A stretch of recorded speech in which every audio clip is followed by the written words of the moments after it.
Il sait manifester ses idées et ses positions. Alexandre Morin-Villouellette. On rejoint tout de suite Elsie Lefebvre, qui est avec nous, analyste politique, chroniqueuse Journal de Montréal également. Bonjour Elsie. Allô? Écoute, j'aurais aimé ça qu'on prenne du temps pour parler de transport en commun ensemble, Elsie, parce que mon Dieu, ça va être un gros enjeu. Puis du côté des sociétés de transport, on panique un peu. Mais pendant que j'étais avec moi, j'ai pas le choix de parler du budget de l'an 1 du Québec. Là. C'est le striptease, l'effeuillage de Paul Saint-Pierre Plamondon depuis une semaine là-dessus. Ça va tomber lundi. T'as pensé quoi de son exercice jusqu'ici? Ben moi, je pense que c'est un méchant bon coup. C'est réussi. Paul Saint-Pierre Plamondon nous surprend toujours. Bon, d'abord, il a été élu dans un comté qu'on pensait impossible. Après ça, le serment au roi. Puis, il a toujours dit qu'il voulait parler d'indépendance, de souveraineté, ramener l'enjeu. Puis, c'est réussi, on en parle. Puis, tu sais, il faut comprendre qu'il y a quand même, là, type comme moi, toi, sûrement, on n'a pas voté en 1995. Donc, il y a quand même, là, tous les moins de 40 ans, presque 45 ans, qui n'ont pas été sensibilisés à cette question-là. Donc, il y a quand même un gros bassin là, électoral de plus jeunes qui pourraient potentiellement s'intéresser à ça. D'autres qui sont partis à la CAQ, des péquistes qui ont voté oui en 80, 95. Donc, pour Paul Saint-Pierre Plamondon, c'est sûr que d'un point de vue strictement stratégique, là, c'est gagnant. Puis l'autre chose, sérieux, Alex, hier, moi, quand j'entends François Legault, là, j'ai siégé dans le même caucus que lui. Là, j'étais un collègue avec lui. C'est un indépendantiste convaincu. Puis je peux comprendre qu'aujourd'hui, il veut pas mettre ses énergies pour ça. Mais tu peux pas, en tout cas, moi, je trouve que ça se fait pas, de renier, se dédire comme ça. C'est lui qui a écrit la première version des Finances d'un Québec souverain, qui était comme une réadaptation de Bélanger-Campeau.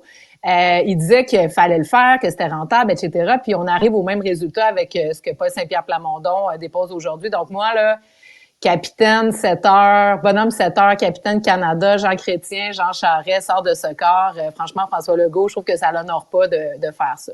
Oui, puis on sort toutes sortes d'images d'archives aussi depuis un certain moment. Là. Il y a des vidéos de lui là, qui fait son budget et qui dit les mauvaises langues vont dire que c'est pas possible économiquement, mais je vous le dis, moi, tu sais, je veux dire, c'est sûr que ça revient te mordre dans le postérieur. Puis là, on parle beaucoup d'argent, on parle beaucoup de dépenses. Là. Paul Saint-Pierre Plamondon fait un pari audacieux en disant ça va même être bon pour l'économie québécoise de se séparer. Exact. D'accord, mais il y a aussi l'enjeu de l'armée qui revient puis que j'ai hâte de voir. Là, aujourd'hui, budget de l'an 1 du PQ, les autres, ils parlent d'une armée de 4 à 5 milliards de dollars à peu près. On dirait que tout le monde veut la paix, mais le monde se militarise de plus en plus. C'est peut-être un point sur lequel ça va accrocher, là. Ben, c'est sûr que dans le discours indépendantiste, il y a toujours eu ces failles-là. Qu'est-ce qu'on fait, justement, la monnaie, l'armée, qu'est-ce qui va se passer? Parce que, ultimement, sinon, les autres missions de l'État, on les a.